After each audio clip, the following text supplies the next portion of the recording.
A voz humana é um instrumento que todos tocamos. É provavelmente o som mais potente do mundo, é o único que pode começar uma guerra ou dizer eu te amo. E mesmo assim, muitas pessoas passam pela experiência de falar sem ninguém ouvir. E por quê? Como podemos falar poderosamente para fazer diferença no mundo? O que eu gostaria de sugerir é que existem alguns hábitos que precisamos afastar. Eu reuni aqui, para seu prazer, 7 pecados mortais da fala. Não tenho a pretensão de dizer que é uma lista completa, mas esses 7 pecados, eu acho, são grandes hábitos nos quais todos podemos cair. Primeiro, fofoca. Falar mal de alguém que não está presente. Não é um bom hábito e sabemos muito bem que a pessoa que fofoca, 5 minutos depois, estará fofocando sobre nós. Segundo, julgar. Conhecemos pessoas como nessa imagem. É muito difícil escutar alguém se você sabe que está sendo julgado e condenado ao mesmo tempo. Terceiro, a negatividade. Você pode cair nessa. Minha mãe, nos últimos anos de vida, tornou-se muito negativa e isso é difícil de ouvir. Eu lembro que um dia eu disse para ela, hoje é 1º de outubro, e ela disse, eu sei, não é terrível?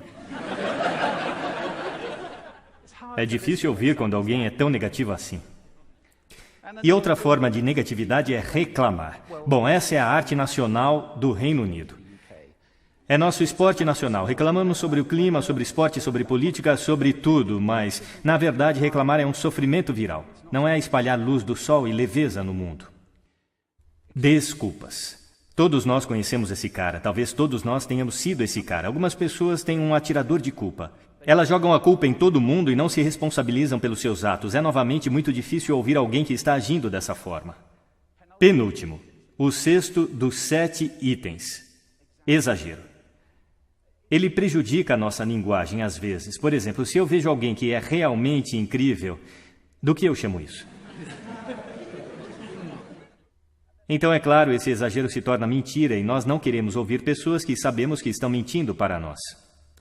E, finalmente, o dogmatismo. A confusão de fatos com opiniões. Quando essas duas coisas se confundem, você está ouvindo na direção oposta, alguém está bombardeando você com suas opiniões e como se fossem a verdade. É difícil. Então, aqui estão eles, os 7 pecados mortais da fala. São coisas que eu acho que precisamos evitar. Mas há uma forma positiva de pensar sobre isso? Sim, existe. Eu gostaria de sugerir que há 4 bases, fundações, sobre as quais podemos ficar se queremos que o nosso discurso seja poderoso e para fazer a diferença no mundo. Felizmente, essas coisas soletram uma palavra. A palavra é hail, granizo, e ela tem uma grande definição também. E eu não estou falando sobre o material que cai do céu e o acerta na cabeça. Eu estou falando sobre essa definição. Cumprimentar ou aclamar entusiasticamente, que é como as nossas palavras serão recebidas se ficarmos sobre essas 4 bases. Então, o que elas representam? Vejam se conseguem adivinhar. O H. Honestidade, é claro. Ser verdadeiro no que você diz, sendo direto e claro. O A é a autenticidade. Apenas sendo você mesmo.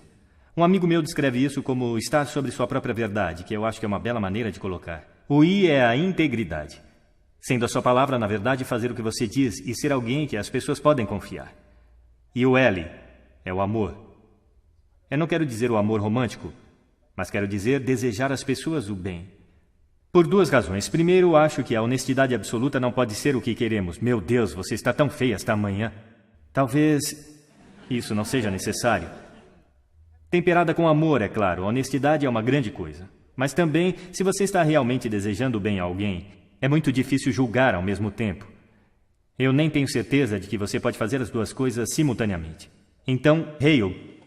Além disso, é o que você diz, e é, como diz a velha canção, é o que você diz e também a maneira como você diz. Você tem uma caixa de ferramentas surpreendentes, é um instrumento incrível, e ainda assim esta é uma caixa de ferramentas que poucas pessoas já abriram.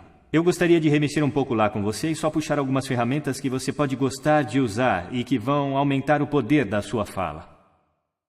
Registro, por exemplo. Agora, registro de falsete que não pode ser muito útil na maioria das vezes, mas há um registro no meio. E eu não vou ser muito técnico sobre isso com qualquer um de vocês que são treinadores de voz. Entretanto, você pode colocar a sua voz. Então, se eu falar aqui pelo meu nariz, você pode ouvir a diferença. Se eu descer aqui na minha garganta, que é onde a maioria de nós fala, a maior parte do tempo. Mas se você quer peso, você precisa ir até aqui no peito. Você ouve a diferença? Nós votamos em políticos com vozes mais graves. É verdade? Porque associamos profundidade com poder e autoridade. E isto é registro. Então nós temos o timbre. É a forma como a sua voz é sentida. Mais uma vez, a pesquisa mostra que preferimos as vozes que são ricas, suaves e quentes, como o chocolate quente. Bom, se você não é assim, isso não é o fim do mundo, porque você pode treinar. Contrate um treinador de voz. E há coisas incríveis que você pode fazer com respiração, com postura e exercícios para melhorar o timbre. E agora a entonação. Eu amo entonação. Esta é a metalinguagem que usamos para lhes conferir significado. É uma raiz de sentido na conversa. As pessoas que falam tudo em uma nota só são realmente muito difíceis de ouvir se eles não têm entonação alguma. É daí que o mundo monotônico vem, ou monótono, monotom. Também temos entonação repetitiva chegando agora, onde cada frase termina como se fosse uma pergunta, quando na verdade não é uma pergunta, é uma afirmação. E se você repetir essa várias vezes, na verdade restringe a sua capacidade de se comunicar através da entonação, que é uma pena. Então vamos tentar quebrar esse hábito. Ritmo. Eu posso ficar muito animado dizendo algo muito rapidamente, ou eu posso também diminuir até enfatizar. E no final de tudo, é claro, é o nosso velho amigo silêncio. Não há nada de errado com um pouco de silêncio em uma conversa.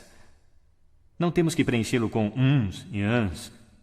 Pode ser muito poderoso. Claro, a tonalidade. Muitas vezes vai junto com o ritmo para indicar excitação, mas você pode fazê-lo apenas com a tonalidade. Onde você deixou as chaves? Onde você deixou as chaves?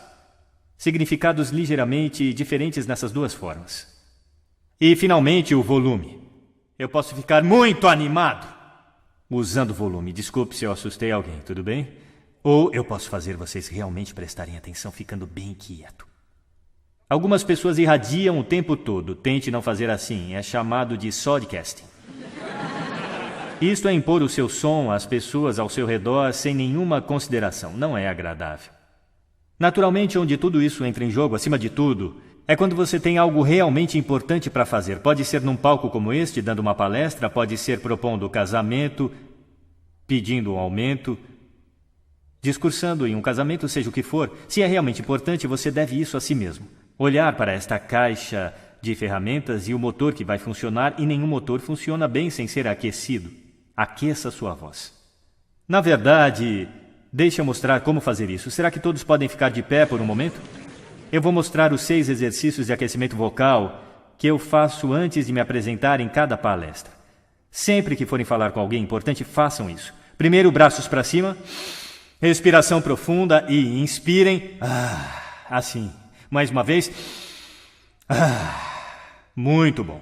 Agora vamos aquecer os nossos lábios. Vamos para... Muito bom. E agora... Igual quando você era criança. Agora seus lábios devem ganhar vida. Vamos fazer o seguinte com a língua, exagerando. Lá. Lindo, estão ficando muito bons nisso. E em seguida agora enrole uma... É como champanhe para a língua. Por fim, eu só posso fazer um. Os profissionais chamam isso de sirene. É muito bom. Começa com o I e vai para o O. O I é agudo e o O é grave. Então você vai...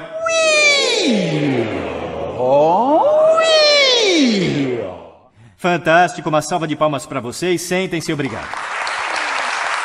Da próxima vez que falarem, façam isso com antecedência. Agora deixe eu colocar isso no contexto para fechar.